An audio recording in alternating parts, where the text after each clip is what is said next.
Hermela Aregawi is an independent journalist and activist, the co-founder of No More Movement. Hermela, we always bring you to the spotlight during challenging times like this. And you are always available. We are very thankful. The floor is yours. What will be our role, Hermela, in public diplomacy under current circumstance while the sun is setting down on TPLF? Thank you. Thank you. I'll get on camera for a second, even though I'm not really camera ready. Thank you guys so much. Wow, Kita, I was really impressed with the amount of data that you guys are collecting on the work that we're doing. So it was really good to hear that. It's almost a year since the No More movement. We've had our ups and downs. I like to think right now we're on the up, and just really starting to gather ourselves once again and trying to understand why we were doing this to begin with. It's at first it was a huge high, and then, there's a lot of things happened and people felt disheartened, but I think people took a break. We had a lot of conversations about what we were doing, what the issues are. There's still, of course, issues. There'll always be issues. But I think in recent months, people are starting to come back together and trying to understand and have conversations. And that's really all it takes for us to be able to move forward. Just figure out what things that we have a consensus on, and then putting aside the things that we don't agree with about or agree on yet. And that's just the way that we have to work. We're not going to always have that 100% agreement that we had in November when, the TPLF was announcing that they were going to try to go to Addis, and it had been a year after the war, and we'd all seen the same sort of lies being perpetuated in the mainstream media.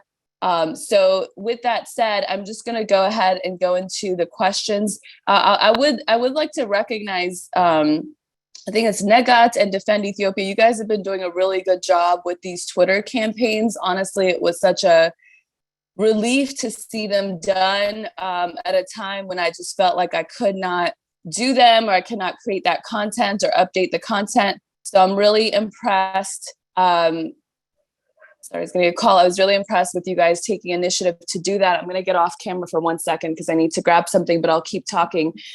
So I'm going to go ahead and go through the questions that were submitted. Your No More movement initiative became viral in 2014-22, but with unknown reasons, it became down for the last 6 months. Why? Well, part of it, I think Kitao and others have touched on. It is because of what happened in January with the releases. I was honestly kind of shocked to see the way the people reacted. I didn't expect that kind of a visceral, intense reaction, although I understood why people felt that way. So that was part of it. And then some of the attacks that happened in Walaga also, I think were disheartening to people. And there were a lot of conversations about what we should be doing next if the government was doing what it needed to do. And there were even conversations where people were considering supporting sanctions bills in the US. And we need to have a conversation about what sanctions bills are.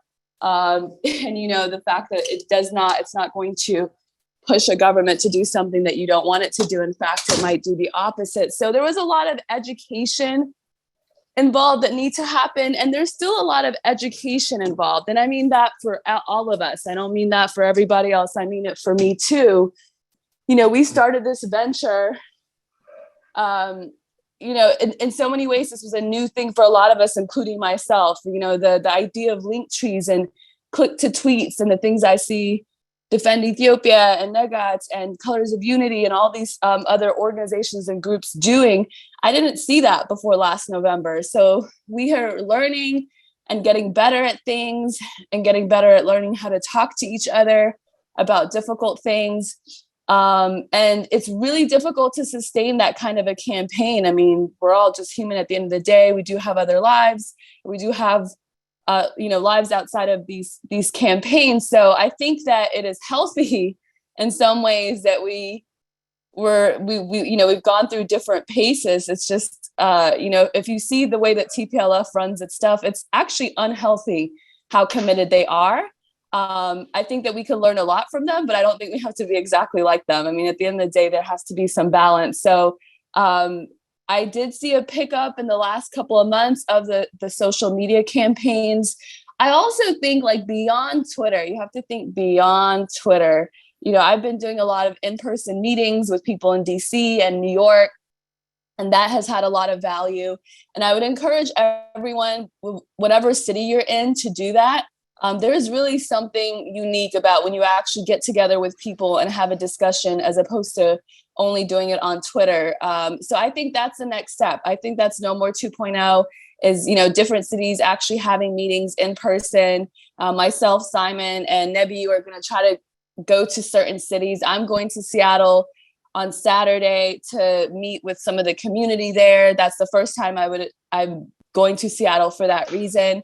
And so I think that's what it is. It's just trying to upgrade and move forward and advance, and not get stuck on, okay, so no more digital campaign rallies, global rallies was successful. All right, so what's next? Like, we just have to keep moving and not get stuck on our previous successes, because there's a lot more marks to hit, a lot of new marks to hit, a lot of young people too. I think it was our Elias said, there's a lot of young people capital, like a lot of smart people, both in Ethiopia and here in the United States and elsewhere, that really want to do good work.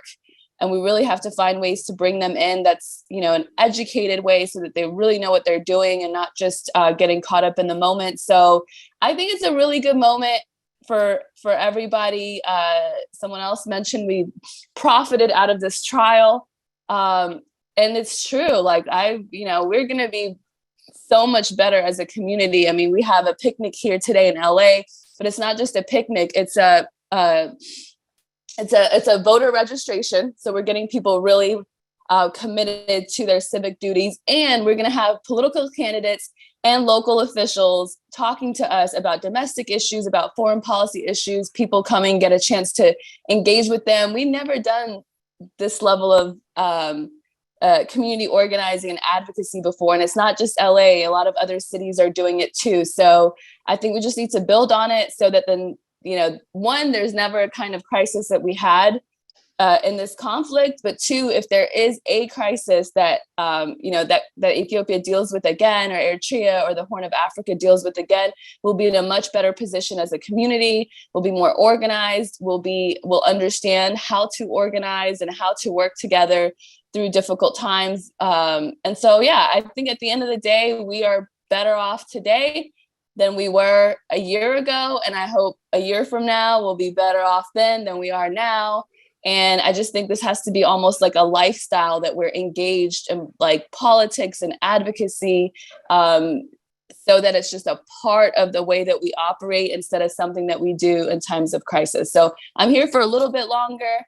So if there's any specific questions, I'm happy to answer. Thank you. Great. Many thanks, Hermela. Coordination between advocacy groups, thinking beyond Twitter, and get involved in local activities. That's very important.